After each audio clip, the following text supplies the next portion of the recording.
저기 신한자산운용의 정성환 센터장님을 소개해드리겠습니다. 삼성전자가 몇 조 단위로 지금 라인 전자의 장기적인 밸류를 만들어 줄 것이다. 지금 향후에 잘 보셔야 되는 게 이런 종목들까지 10배씩 올랐거든요. 단기보다는 조금 더 긴 호흡. 투자 철학에 대한 일단 강사가 아닌가.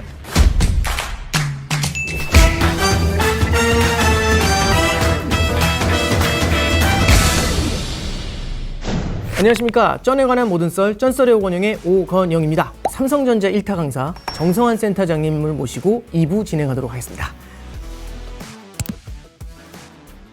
흔히 주식시장에 보면은 영원한 1등이 없다 이렇게 얘기를 하고 있는데 이 삼성전자라는 기업이 어떻게 이렇게 지속 가능한 1등을 확보할 수 있었을까? 삼성전자의 발전 과정에서 가장 주목해서 볼 만한 게 뭔지 그걸 한번 간단히 말씀해 주실 수 있을까요? 근데 삼성전자는 아시겠지만 예전에는 과감한 투자했고요.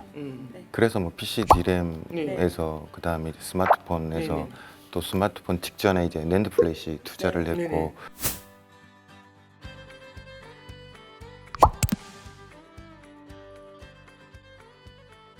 근데 여기서 약간 성장성이 멈춘 게 비메모리 투자가 좀 늦게 들어간 느낌이 좀 있습니다. 지배구조 문제 때문에 회사가 좀 느려진 그래서 부분 TSMC 그리고 이제 그런 말씀을 드린 적이 있었을 거예요. 이제 기하급수적으로 성장하는 기술 기업들의 세 가지 조건이 있거든요. 보통 첫 번째가 뭐냐면 이제 R&D 역량이고요. 그다음에 두 번째는 이걸 부족한 부분을 M&A 하는 거. 그리고 이제 마지막이 이제 오늘 이지던지 아니면 그 엄청나게 유능한 전문 CEO. R&D는 되게 눈여겨 보실 필요가 있습니다. 왜냐하면 지금 언론상에는 많이 안 나와 있지만 삼성전자가 R&D 전용 팹으로 몇 조 단위로 지금 라인이 돌아가고 있습니다. 우리는 장기적으로 R&D 하겠어라고 하더라도요. 양산 라인에 R&D를 하게 되면 어떤 문제가 발생하냐면 이쪽을 떼돈 벌고 있잖아요.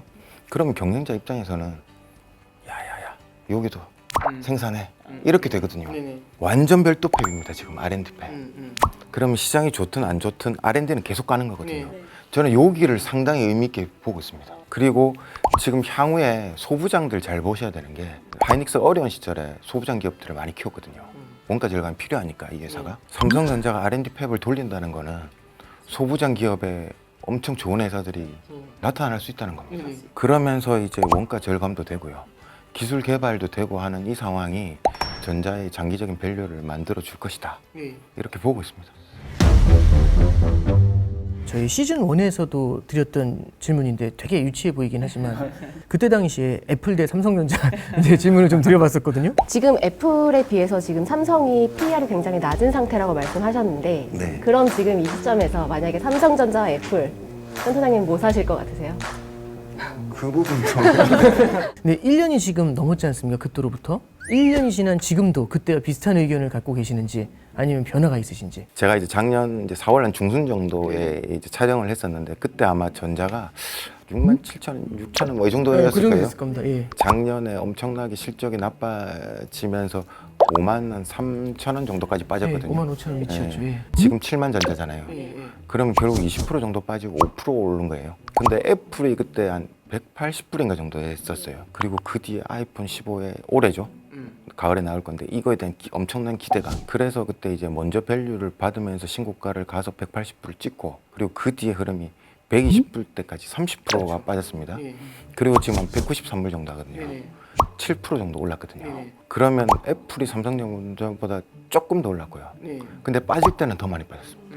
저라면 변동성 감안하면 삼성전자가 미세하게 이겼을 것이라는 핑계를 제가 그리고 이제 펀더멘탈 쪽으로 보면 애플이 이제 준비하는 뭐 애플 카부터 시작해서 최근에 AI도 준비하고 이런 거는 상당히 먼 얘기고 그러면 이제 결국 애플이 보여주는 칩의 경쟁력으로 지금 스마트폰의 하이엔드를 더 많이 먹었는데 과연 여기서 어떤 상품을 더 내서 판가를 올릴 것인가. 그리고 두 번째는 하이엔드에서 너무 많은 MS를 갖고 있잖아요. 여기서 더 많은 MS를 어떻게 가져올 것인가. 그러면 미들 로우로 내려가야 되는데 일단 이런 제품은 아직은 제가 볼 때는 안 보이는 것 같습니다. 주가는 어떻게 보면 신고가를 또 가고 반등할 때 빨랐던 게 자사주 매입 소가에 대한 주주하는 정책의 영향력인 것 같습니다. 이제는 제가 볼 때는 보여줄 게 그렇게 많이 없어 보이는 거고요. 그러면 이제 전자는 일단 산업 내 경쟁력으로 이제 먼저 봐야 되는 거잖아요. 네. 지금 낸드 쪽이 네. 삼성전자가 MS가 30%밖에 안 되거든요. 나머지 이제 웨스턴 디지털과 키옥시아가 합병하면 MS가 비슷해집니다. 그래서 이쪽에서 MS 타겟팅 할 수가 있습니다. MS를 올릴 전략을 취할 수밖에 없는 이유는 과점 산업인데 주가가 많이 빠졌잖아요. 그래도 생각보다 너무 많이 메모리 반도체 가격이 빠졌던 이유가 네. 이게 낸드 쪽일 겁니다. 이쪽은 과점이 돼 있는 거예요. 디램은.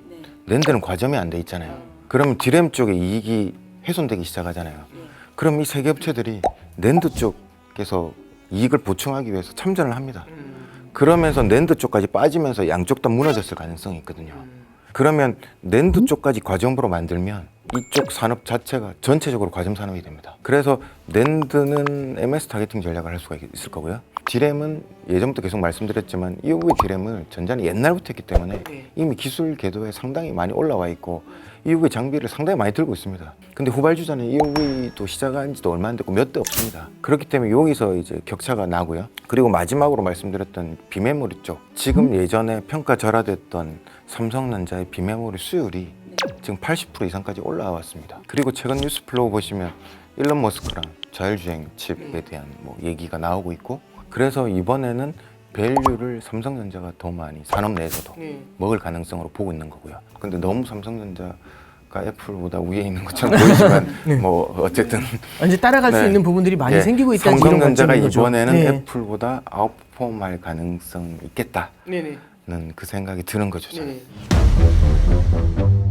오랜 기간 운영하시다 보면 이렇게 성공 사례도 있겠지만 가슴 아픈 실패 사례도 있으실 거잖아요. 그래서 가장 성공적인 사례 하나랑 가슴 아픈 실패 사례 하나 이렇게 말씀 좀 부탁드리겠습니다. 최근에 이제 성공 사례를 말씀드리면 중국 리오프닝 기업들이었거든요. 근데 저희가 중국 리오프닝 기업들을 뭘로 봤냐면 연초에 이제 주식시장에서 예전 기억으로 우리는 투자를 하잖아요. 그래서 전부 다 뭘 투자했냐면 항공주, 그리고 화장품, 여행주를 투자했었거든요. 근데 아마 투자 수익이 별로 안 났을 겁니다. 다시 다 빠지는 상황. 중국 시장에서 우리나라 화장품이 워낙 많이 팔릴 때 중국 내 MS가 한 25%까지 갔거든요. 근데 그 사이에 중국 화장품들 MS가 올라가면서 16%까지 줄었었거든요. 근데 이제 기대감은 너무 많이 간 거고요. 근데 그거랑 상관없이 예를 들어서 K-팝, 그리고 우리나라 피부 미용 관련된 회사들, 그리고 임플란트 회사들은 원래도 돈 잘 벌고 있었거든요. 그리고 중국이 안 갖고 있는 산업입니다. 이 트리가 같이 발동한 겁니다. 그래서 이 종목들이 저희가 수익을 많이 낼 수 있었고요. 반면에 이제 저희 펀드의 실패 사례는 언제 있었냐면, 저희 펀드를 운영하면서 딱 한 해 성과가 안 좋았는데 2018년도에 성과가 안 좋았었거든요. 정권이 바뀌고 나서 대북주가 어마어마하게 올라갔던 겁니다. 부채가 너무 많아서 이제 거래 제한 종목들 있잖아요. 이런 종목들까지 10배씩 올랐거든요. 근데 저희는 그 기업들을 투자를 안 해서 상당히 이제 비난을 좀 많이 받고, 근데 그 다음에 이 기업들이 반토막 났거든요. 그때 저희가 이 기업 투자 안 하고 어떻게 보면 박앤세라는 기업들 샀는데 이 기업들이 엄청나게 많이 올라서 저희는 그때 손실 났는 것보다 그 뒤에 이익이 더 많이 났고, 근데 이 기업들을 늦게 투자하는 펀드들은 그 다음에 손해가 더 많이 났습니다. 실패 사례를 봤을 때도 단기보다는 조금 더 긴 호흡, 그리고 기업에 대한 질적인 부분들, 이런 부분들이 더 보는 게 맞겠고, 그래서 가치와 밸류에 대해서 다시금 좀 많이 재점검해야 되겠다, 이렇게 보고 있습니다. 마지막으로 저희 신한은행 구독자분들께 하반기에 꼭 알고 있으면 좋겠다 하는 그런 관점들, 그거 간단히 말씀해 주시면서 마무리 좀 부탁드리겠습니다.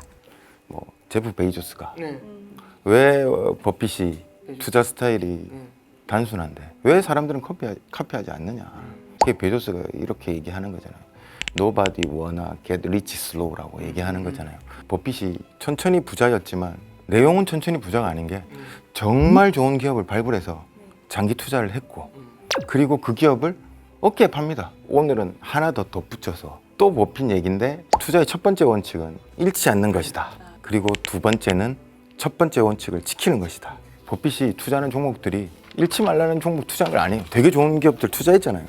그럼 결국은 버핏은 손실을 최대한 제한을 하고 제로로 가겠다는 건 아니잖아요. 매년 10%씩만 내도 7년이면 더블 나는 거거든요. 그래서 결국 부자가 되는 거고요. 반면에 버펫에 역으로 투자하시는 분들은 손실이 잔뜩 나더라도 나는 잔뜩 벌면 수익이 난다 이럴 수 있는 거잖아요. 그럼 그런 분들은 어떻게 보셔야 되냐면 마이너스 50%가 났어요. 그러면 100%가 나야 본전입니다. 왜 버핏이 천천히 부자라고 얘기했으며 왜 버핏이 잃지 말라고 얘기했으며 이 플로우의 흐름에 우리가 생각을 해볼 수 있지 않냐 이렇게 보고 있습니다. 투자 철학에 대한 일단 강사가 아닌가. 되게 재미있는 말씀을 좀 많이 해주신 것 같아요. 두 번째 출연이신데 진짜 이번엔 땀 한 방울 안 흘리시고 네, 오늘은 선방했습니다. 굉장히 유연하게 눈 깜짝할 사이에 이 많은 말씀을 좀 해주셨습니다. 감사드립니다. 네. 네, 이상으로 전설의 원영 마치겠습니다. 감사합니다.